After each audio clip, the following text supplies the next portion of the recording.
Sabe aquela imagem que a gente tem da gente mesmo? A gente já parou para pensar se ela é real de verdade? Hoje, a nossa conversa vai mergulhar numa ideia que é, no mínimo, fascinante. Ela vem da filosofia e questiona essa diferença entre quem a gente pensa que é e quem a gente realmente é. Essa busca por se conhecer é uma coisa de séculos, milênios, não é? Mas e se a resposta para isso não for exatamente o que a gente espera? Como é que esse processo de se conhecer acontece de fato? Bom, aqui tá a ideia que meio que vira a mesa. A imagem que uma pessoa tem de si, aquilo que a gente chama de eu, segundo essa visão, não seria a nossa essência de verdade, mas uma construção, sabe? Um modelo que a gente improvisa. E se for isso mesmo, isso muda tudo. Para a gente conseguir entender essa ideia a fundo, vamos começar por um conceito que é central: a autoimagem. Afinal, o que é isso e por que ela parece ser tão importante para nós? Então, a autoimagem aqui não é vista como um reflexo da alma, mas olha que interessante, como um dicionário. É como se fosse um kit de ferramentas que a gente recebe de fora, da cultura, da nossa língua, para a gente poder se definir. É um mecanismo para viver em sociedade. E a consequência disso é bem profunda. Quando a nossa convivência se baseia nessas autoimagens, ela deixa de ser uma coisa direta, real. Vira um diálogo entre máscaras, entre personagens que a gente cria, e não um encontro genuíno entre duas pessoas. Mas o problema vai ainda mais fundo. Se a autoimagem é uma construção, talvez a ferramenta que a gente usa para construir essa imagem, o pensamento, também tenha lá suas limitações.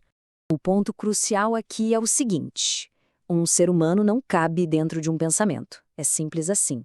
Seria como tentar colocar o oceano inteiro dentro de um copo. O pensamento, por natureza, simplifica, ele recorta. E como ele é tão instável, acaba sempre distorcendo um pouco a realidade. Essa citação é ótima porque ela mostra como a nossa atenção é fugaz. Tenta aí, manter o foco total num único pensamento. É quase impossível. A mente não para.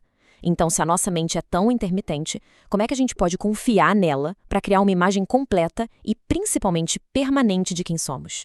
Certo. Então, se o que uma pessoa pensa não é exatamente o que ela é então? Vamos dar uma olhada agora para o outro lado dessa equação para entender melhor essa história. Aqui o contraste fica bem nítido, né? De um lado, a gente tem o mundo dos pensamentos. Tudo é meio temporário, meio improvisado, construído de fora para dentro. Do outro lado tem o ser, uma estrutura que é permanente, uma substância que simplesmente existe. É quase como se fosse um algoritmo interno que define quem somos ao longo da vida. E esse ponto é fascinante. Pensa só, mesmo num caso extremo, de alguém que perdeu a memória, que não tem mais razão, essa pessoa não deixa de ser. A existência dela continua ali, com a sua estrutura, com as suas potencialidades. E essa existência por si só já carrega uma forma de saber. E é isso que nos leva a uma distinção que é fundamental aqui: a ideia de que existem dois tipos de conhecimento bem diferentes convivendo dentro da gente. Primeiro, tem o que podemos chamar de conhecimento da cabeça. Esse a gente conhece bem.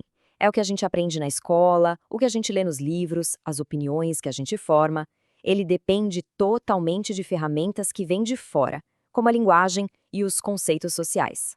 E em total contraste, existe o conhecimento do coração. Esse não é um conhecimento que a gente aprende, mas um saber que é. É a própria consciência da nossa substância, da nossa estrutura. É um tipo de conhecimento que não usa palavras, mas que está ali, sempre presente. E aqui, segundo essa perspectiva, estaria o centro do grande conflito humano. O que a cabeça pensa sobre o eu e o que o coração sabe sobre o ser vivem em mundos separados. Eles quase não se comunicam. Então, qual seria a solução para isso? A resposta, curiosamente, não está numa técnica moderna de autoajuda, mas sim numa arte. Uma arte bem antiga. A tarefa, que foi praticada por muitos sábios e filósofos, é basicamente construir uma ponte entre esses dois mundos. O primeiro passo é se dar conta de que essa separação existe. O segundo é dar valor a esse saber silencioso do coração. E o passo final, que é o mais difícil de todos, é ensinar esse coração a falar.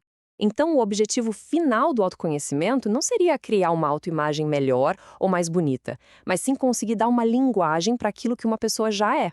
É traduzir o saber silencioso da nossa existência em algo que a gente possa expressar e finalmente compreender.